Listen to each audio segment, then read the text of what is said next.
भक्त जनों, आज आप सुनेंगे विनायक चतुर्थी व्रत कथा। इस कथा को आप लोग जरूर सुने।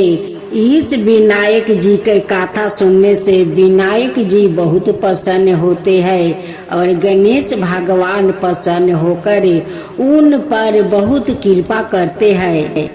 श्री गणेश चतुर्थी व्रत की पौराणिक कथा के अनुसार एक बार भगवान शिव और माता पार्वती नर्मदा नदी के किनारे बैठे थे।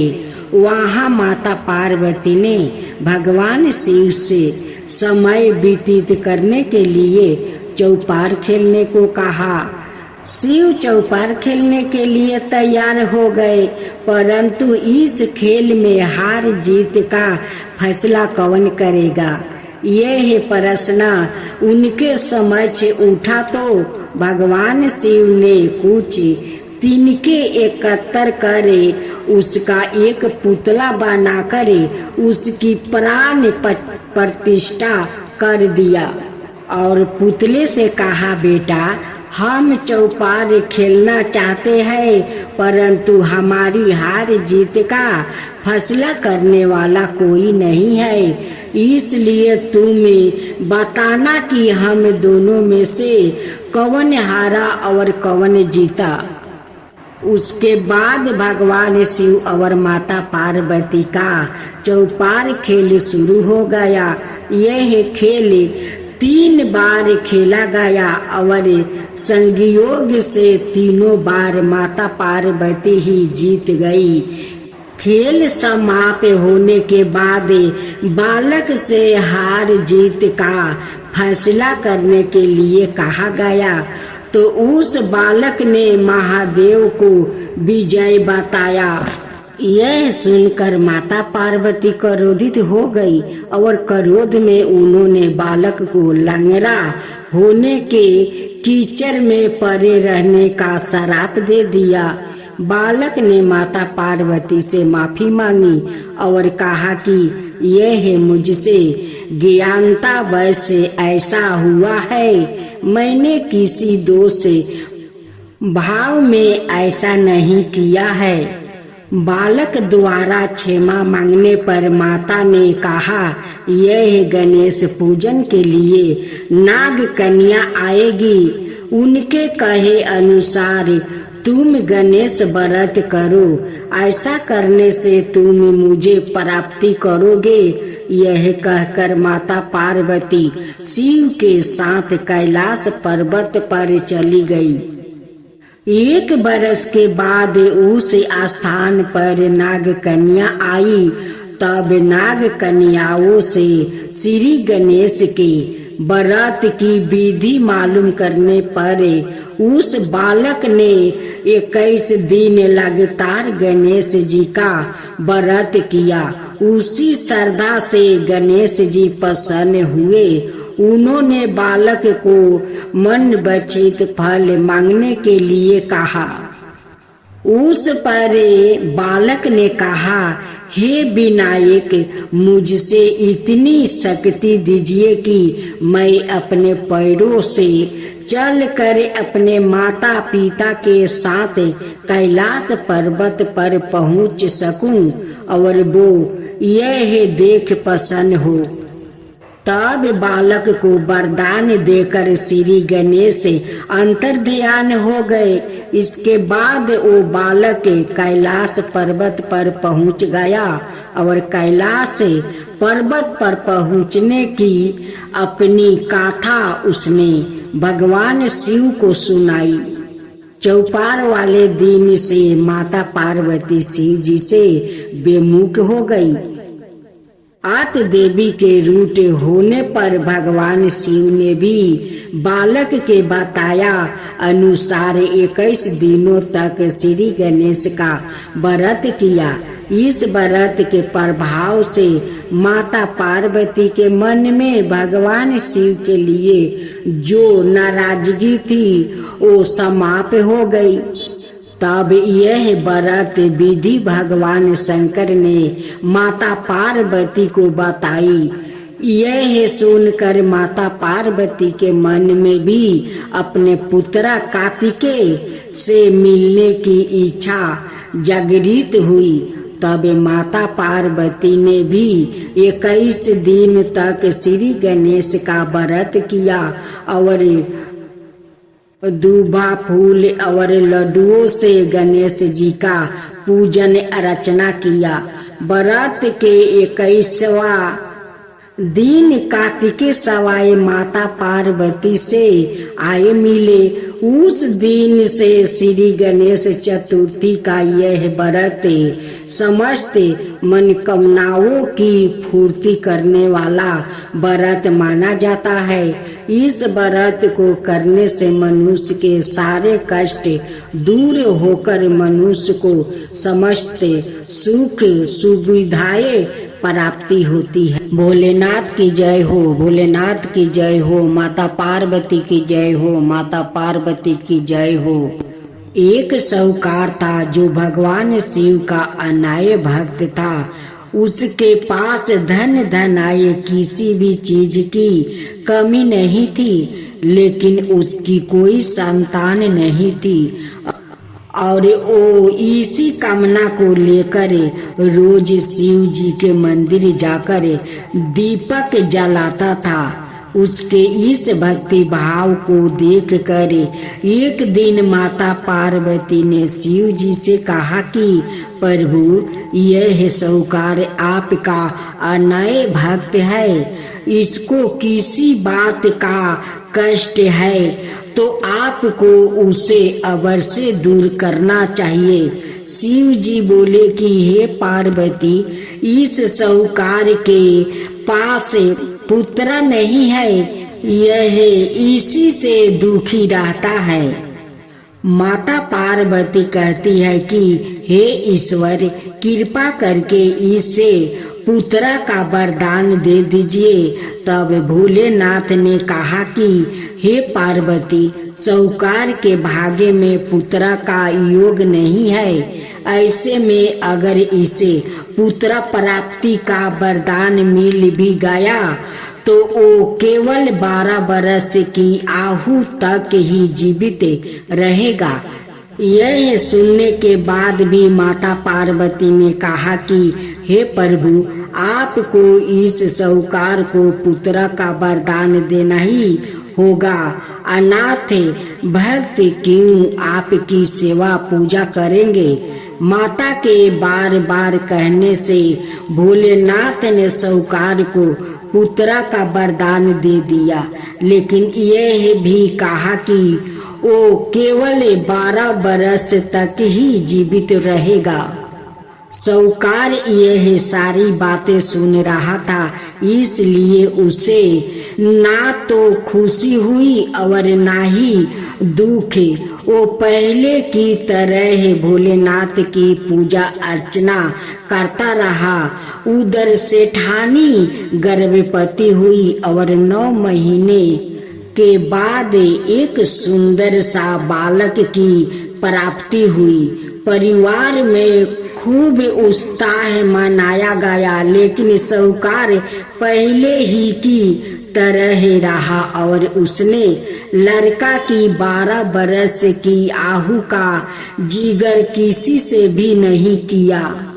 जब बालक 11 वर्ष की आयु हो गई तो एक दिन साहूकार की सेठानी ने बालक के विवाह के लिए कहा। तो साहूकार ने कहा कि वो अभी बालक को पढ़ने के लिए काशी जी भेजेंगे।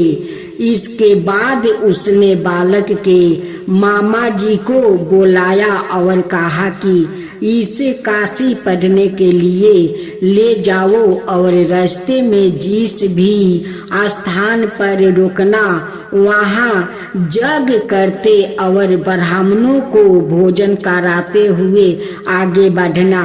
उन्होंने भी इसी तरह करते हुए जा रहे थे कि रास्ते में एक राजकुमारी का विवाह था।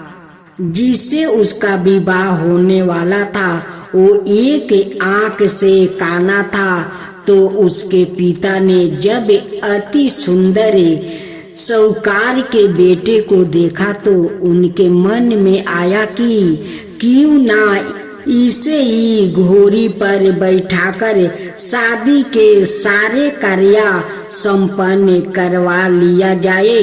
तो उन्होंने मामा से बात की और कहा कि इसके बदले में वो अथाह धन देंगे। तो वो भी राजी हो गया। इसके बाद साहूकार का बेटा विवाह की वेदी पर बैठा और जब विवाह कार्य संपन्न हो गया तो जाने से पहले उसने राजकुमारी की चदरी के पल्लू पर लिखा कि तेरा विवाह तो मेरे साथ हुआ, लेकिन जिस राजकुमार के साथ भेजेंगे वो तो एक आँख का काना है। इसके बाद वो अपने मामा के साथ काशी के लिए चल गया। उधर जब राजकुमारी ने अपनी चुनरी पर यह लिखा हुआ पाया तो उसने राजकुमार के साथ जाने से मना कर दिया। तो राजा ने भी अपनी पुत्री को बारात के साथ विदा नहीं किया। बारात वापस लौट गई। उधर मामा और भांजे काशी पहुंच गए थे। एक दिन जब मामा ने जग रचा रखा था और भांजा बहुत देर तक बाहर नहीं आए तो मामा ने अंदर जाकर देखा तो भांजे का प्राण निकल चुके थे। वो बहुत परेशान हुए, लेकिन सोचा कि अभी रोना पीटना मचाया तो ब्राह्मण चल जाएंगे और जग का कार्य अधूरा रह जाएगा। जब जग संपन्न हुआ तो मामा ने रोना पीटना शुरू किया। उसी समय शिव पार्वती उधर से जा रहे थे तो माता पार्वती ने शिव जी से पूछा, हे प्रभु, ये कौन रो रहा है? तभी उन्हें पता चलता है कि यह तो भोलेनाथ के आशीर्वाद से जन्म हुआ साहूकार का पुत्र है। तब माता पार्वती कहती है कि हे स्वामी, इसे जीवित कर दीजिए। अनाथ रोते रोते इसके माता पिता के प्राण निकल जाएंगे। तब भोलेनाथ ने कहा कि हे पार्वती, इसकी आहु इतना ही थी सो वो भोग चुका है, लेकिन माँ के बार बार आग्रह करने पर भोलेनाथ ने जीवित कर दिया।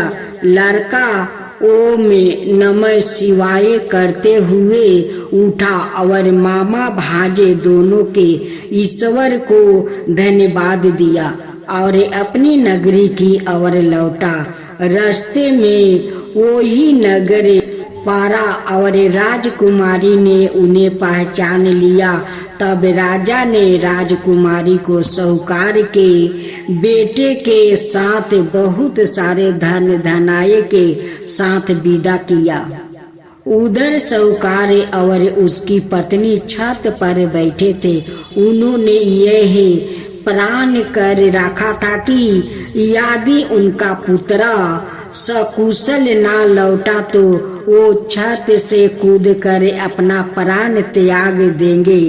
तभी लड़के के मामा ने आकर साहूकार के बेटे और बहू के आने का समाचार सुनाया, लेकिन वो नहीं माने तो मामा ने शपथ पूर्वक कहा। तब तो दोनों को विश्वास हो गया और दोनों ने अपने बेटे बहू का स्वागत किया। उसी रात साहूकार को सपने में शिव जी ने दर्शन दिया और कहा कि तुम्हारे पूजन से मैं प्रसन्न हुआ। इसी प्रकार जो भी व्याकृत इस गाथा को पढ़ेगा या सुनेगा उसके समस्त दुखों दूर हो जाएगा और मन बचित सभी कामनाओं की पूर्ति होगी। भोलेनाथ की जय हो, भोलेनाथ की जय हो। जो ईश्वर का भक्त होता है उसका स्वामी ईश्वर होते हैं। उस पर मौत का अधिकार नहीं होता है। अंधकार चेष्टा करने से मौत के भी मौत हो जाती है। गोदावरी के तट पर सवस्ते नाम का एक ब्राह्मण रहते थे। उनका सब समय निरंतर संभा सदा शिव की पूजा में व्यतीत होता था। वो अतिथियों को शिव समझकर उनका भली भांति आदर सत्कार करते थे। उनका शेष समय भगवान के ध्यान में व्यतीत था। उनकी आहु पूरी हो चुकी थी किंतु उन्हें इस बात का ज्ञान नहीं था। उन्हें ना रोग था ना शोक था, इसलिए आहु पूरी हो चुकी है इसका आभास नहीं हुआ। उनका सारा ध्यान शिव में केंद्रित था। यमदूत समय से उन्हें लेने आए परंतु वो उनके घर में प्रवेश नहीं कर पाते थे। चित्रगुप्त ने मृत्युक से पूछा, मृत्युक देव, ब्राह्मण अब तक यहाँ क्यों नहीं आया? तुम्हारे दूत भी नहीं आए। यह सुनकर मृत्युक लोग ब्राह्मण पर बहुत क्रोध आया। वो सवाए उन्हें लेने दौड़े आए। गिरह के द्वार पर यमदूत भय से कांपते दिखाई पड़े। उन्होंने मृत्युक से कहा, नाथ, हम क्या करें? ब्राह्मण तो शिव के द्वारे सुरक्षित है, उसे तो हम देख भी नहीं पा रहे हैं। उसके पास पहुंचना तो अत्यंत कठिन है। दूतों की बात सुनकर मौत का क्रोध और भड़क उठा।